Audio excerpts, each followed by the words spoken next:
Mga idol! So, nandito na naman tayo sa dati nating hinuhukay mga idol. Tingnan natin mga idol. Ano nang nangyari dito. Sus! Maraming tubig mga idol. May palaka pa. Yan pa oh, nahulog siguro ito mga idol. Yan oh.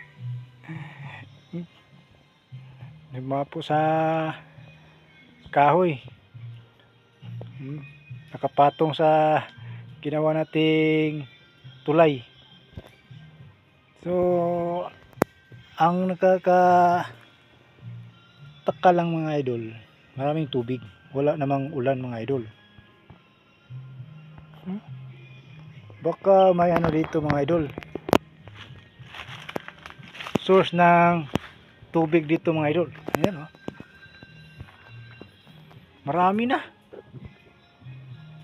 walang ulan, maraming tubig. Tingnan natin kung magtuloy-tuloy yung init, kung may tubig talaga to.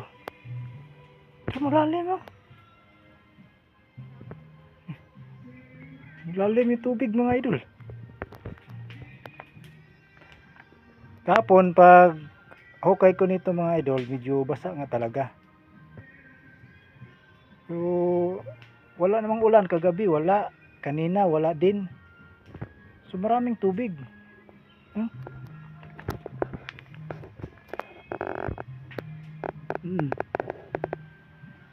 Basta kita ko dyan may source ng parang ano ng tubig.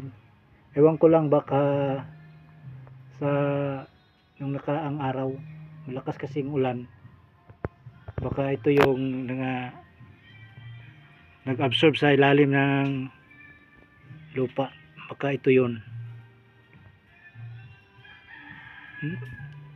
Kasi yung kahapon tinanggal ko na yung tubig kahapon eh, kasi maraming tubig kahapon. Kasi yung nakaraang araw, araw nga talaga, umaga, malakas ang ulan. So wala na yun, tinanggal ko na yun.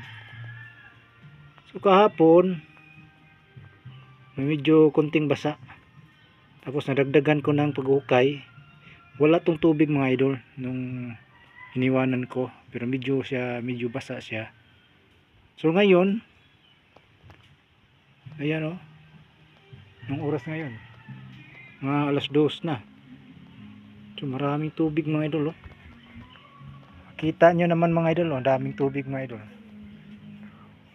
Magbawas na naman tayo ng tubig nito pag lagay ko ng hollow blocks dyan.